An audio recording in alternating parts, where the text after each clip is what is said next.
حکیم لقمان ایک شخصیت جن کا تذکرہ قرآن کریم میں سورہ لقمان میں آیا ہے۔ یہ واضح نہیں کہ وہ نبی تھے یا نہیں، البتہ وہ ایک بہت دانا آدمی تھے اور بہت سی حکایات ان سے منسوب ہیں۔ ان کی حکمت بھی مشہور ہے، اور اردو کی مشہور مثل ہے کہ وہم کی دوا تو حکیم لقمان کے پاس بھی نہیں، یعنی ان کی حکمت کو معراج سمجھا جاتا ہے۔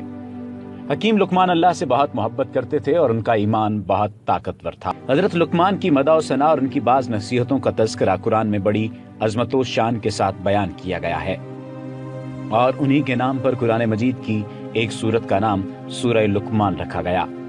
محمد بن اسحاق صاحب مغازی نے ان کا نسب نامہ اس طرح بیان کیا ہے: لقمان بن عاور بن ماحور بن طارق۔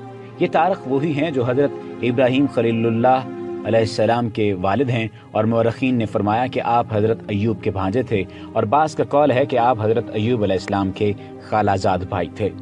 حضرت لقمان نے 1000 برس کی عمر پائی، یہاں تک کہ حضرت داؤد علیہ السلام کی صحبت میں رہ کر ان سے علم سیکھا، اور حضرت داؤد علیہ السلام کی بعثت سے پہلے آپ بنی اسرائیل کے مفتی تھے، مگر جب حضرت داؤد علیہ السلام منصب نبوت پر فائز ہو گئے تو آپ نے فتویٰ دینا ترک کر دیا۔ حضرت اکرمہ اور امام شعبی کے سوا جمہور علماء کا یہی قول ہے کہ آپ نبی نہیں تھے، بلکہ آپ حکیم تھے، اور بنی اسرائیل کے نہایت ہی بلند مرتبہ صاحب ایمان اور بہت ہی نامور مرد صالح تھے، اور اللہ تعالیٰ نے آپ کے سینے کو حکمتوں کا خزینہ بنا دیا تھا۔ قرآن مجید میں ہے: اور یاد کیجئے جب لقمان نے اپنے بیٹے سے کہا اور وہ اسے نصیحت کر رہا تھا، اے میرے فرزند، اللہ کے ساتھ شرک نہ کرنا، بے شک شرک بہت بڑا ظلم ہے۔ یہ سورہ لقمان کی آیت نمبر 20 ہے۔ حضرت لقمان عمر بھر لوگوں کو نصیحتیں فرماتے رہے۔ تفسیر فتح الرحمان میں ہے کہ آپ کی قبر مقام سرفند میں ہے، جو رملہ کے قریب ہے، اور حضرت قتادہ کا قول ہے کہ آپ کی قبر رملہ میں مسجد اور بازار کے درمیان میں ہے، اور اس جگہ 70 انبیاء علیہ السلام بھی مدفون ہیں، جن کو آپ کے بعد یہودیوں نے بیت المقدس سے نکال دیا تھا، اور یہ لوگ بھوک پیاس سے تڑپ تڑپ کر وفات پا گئے تھے۔ آپ کی قبر پر ایک بلند نشان ہے، اور لوگ اس قبر کی زیارت کے لیے دور سے دور تک بھی آیا کرتے ہیں۔ حکمت کیا ہے؟ حکمت عقل و فہم کو کہتے ہیں، اور بعض نے کہا کہ حکمت معرفت اور اصابت فی الامور کا نام ہے، اور بعض کے نزدیک حکمت ایک ایسی شے ہے کہ اللہ تعالیٰ جس کے دل میں یہ رکھ دیتا ہے اس کا دل روشن ہو جاتا ہے، وغیرہ وغیرہ مختلف اقوال ہیں۔ اللہ تعالیٰ نے حضرت لقمان کو نیند کی حالت میں اچانک حکمت عطا فرما دی۔ بہرحال نبوت کی طرح حکمت بھی ایک واہبی چیز ہے، کوئی شخص اپنی جدوجہد اور کسب سے حکمت حاصل نہیں کر سکتا، جس طرح کہ بغیر خدا کی عطا کے یہ کوئی شخص اپنی کوششوں سے نبوت نہیں پا سکتا۔ یہ اور بات ہے کہ نبوت کا درجہ حکمت کے مرتبے سے بہت اعلیٰ اور بلند تر ہے۔ حضرت لقمان نے اپنے فرزند کو، جن کا نام انم تھا، چند نصیحتیں فرمائی ہیں، جن کا ذکر قرآن مجید کی سورہ لقمان میں ہے۔ ان کے علاوہ اور بھی بہت ساری دوسری نصیحتیں آپ نے فرمائی ہیں جو تفاسیر کی کتابوں میں مذکور ہیں۔ مشہور ہے کہ آپ درزی کا پیشہ کرتے تھے، اور بعض نے کہا کہ آپ بکریاں چراتے تھے۔ چنانچہ ایک مرتبہ آپ حکمت کی باتیں بیان کر رہے تھے تو کسی نے کہا کہ کیا تم فلاں چرواہے نہیں ہو؟ تو آپ نے فرمایا کیوں نہیں، میں یقیناً وہی چرواہا ہوں۔ تو اس نے کہا کہ آپ حکمت کے اس مرتبہ پر کس طرح فائز ہو گئے؟ تو آپ نے فرمایا کہ باتوں میں سچائی اور امانتوں کی ادائیگی اور بیکار باتوں سے پرہیز کرنے کی وجہ سے۔ بعض کتابوں میں لکھا ہے کہ حضرت لقمان نے فرمایا ہے کہ میں نے 4000 نبیوں کی خدمت میں حاضری دی ہے، اور ان پیغمبروں کے مقدس کلاموں میں سے 8 باتوں کو میں نے چن کر یاد کر لیا ہے، جو یہ ہیں: نمبر 1، جب تم نماز پڑھو تو اپنے دل کی حفاظت کرو۔ نمبر 2، جب تم کھانا کھاؤ تو اپنے حلق کی حفاظت کرو۔ نمبر 3، جب تم کسی غیر کے مکان میں رہو تو اپنی آنکھوں کی حفاظت کرو۔ نمبر 4، جب تم لوگوں کی مجلس میں رہو تو اپنی زبان کی حفاظت رکھو۔ نمبر 5، اللہ تعالیٰ کو ہمیشہ یاد رکھو۔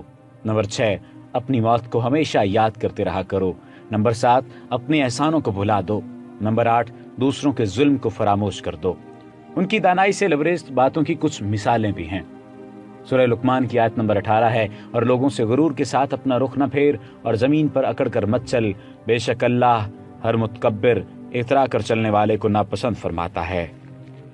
دنیا میں ایسے کوشش کرو جیسے یہیں ہمیشہ رہنا ہے، اور آخرت کے لیے ایسے کوشش کرو جیسے کل مر جانا ہے۔ میں نے بولنے پر بارہا افسوس کیا ہے، مگر خاموش رہنے پر کبھی افسوس نہیں ہوا۔ اگر معدہ کھانے سے بھر جائے تو دماغ سو جاتا ہے،